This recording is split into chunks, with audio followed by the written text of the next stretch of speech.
আজকের রেসিপিটি যে কোনো অনুষ্ঠানে কিংবা বাড়িতে কোনো গেস্ট আসলে এই ফিশ কারি বানিয়ে সার্ভ করতে পারেন। গুড ইভিনিং এভরিওয়ান, শতাব্দীর কিচেনে আপনাদের সবাইকে স্বাগত জানাই। আজকে আমি আপনাদের সাথে পমফ্রেট মাছের একটা রেসিপি শেয়ার করছি।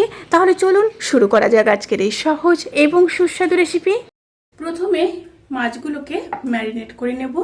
তার জন্য দিয়ে দেব পরিমাণ মতো লবণ,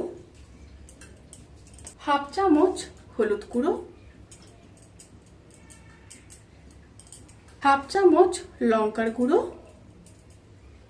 আর দিয়ে দেব লেবুর রস।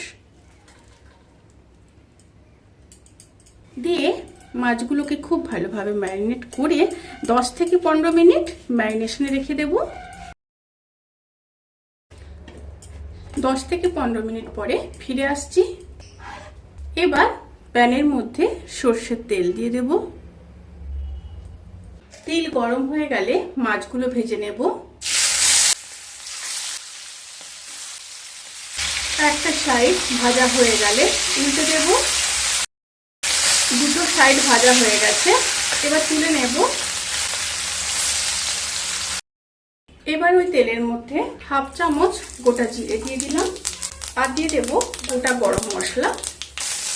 তেল থেকে যখন সুন্দর একটা স্মেল বেরোতে শুরু করবে সেই সময় দিয়ে দেব পেস্ট করে রাখা দুটো মিডিয়াম সাইজের পেঁয়াজ।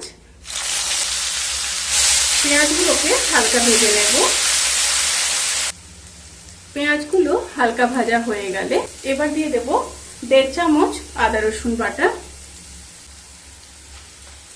আদা রসুন বাটা দিয়ে আবারও কষিয়ে নেব। এই সময় স্টিম লো টু মিডিয়ামে থাকবে। আদা রসুন পেঁয়াজ যখন খুব ভালো করে ভাজা হয়ে যাবে তখন দিয়ে দেব পরিমাণ মতো লবণ, হাফ চামচ হলুদ গুঁড়ো, হাফ চামচ লঙ্কার গুঁড়ো, 1 চামচ রোস্টেড জিরে আর ধনের গুঁড়ো। এক্ষেত্রে আপনারা নর্মাল জিরে আর ধনের গুঁড়ো ব্যবহার করতে পারেন। আর দিয়ে দেব কাশ্মীরি লঙ্কার গুঁড়ো 1 চামচ। সাথে দিয়ে দেব একটা বড় সাইজের পেস্ট করে রাখা টমেটো। দিয়ে খুব ভালোভাবে মিশিয়ে নেব। মিশিয়ে নিয়ে 30 to 40 সেকেন্ড একটু কষিয়ে নেব। মশলাগুলো যখন হালকা কষানো হয়ে যাবে তখন দিয়ে দেব খুব সামান্য জল। দিয়ে আবারও খুব ভালোভাবে মিশিয়ে নেব।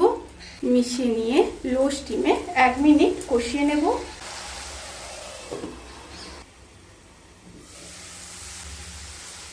মশলাগুলো খুব ভালোভাবে কষানো হয়ে গেছে। এবার পরিমাণ মতো জল দিয়ে দেব। জলের পরিমাণটা এখানে আপনারা দেখে দেবেন। আমি প্রায় 150 ml মতো জল দিলাম। জল দিয়ে খুব ভালোভাবে মিশিয়ে নেব। এবার ঝোলটা ফুটে আসা পর্যন্ত অপেক্ষা করব। ঝোলটা ফুটে এলে ভেজে রাখা মাছগুলো দিয়ে দেব। মাছগুলো দিয়ে খুব ভালোভাবে মিশিয়ে নেব। খুব ভালোভাবে মিশিয়ে নিয়েছি। এবার ঢাকা দিয়ে লো স্টিমে 5 থেকে 7 মিনিট রান্না করে নেব। রান্নাটি যখন প্রায় হয়ে আসবে তখন নামানোর আগে দুটো চেরা কাঁচা লঙ্কা, কিছুটা ফ্রেশ ধনেপাতা, আর দিয়ে দেব হাফ চামচ গরম মশলার গুঁড়ো। দিয়ে আবারও খুব ভালোভাবে মিশিয়ে নেব।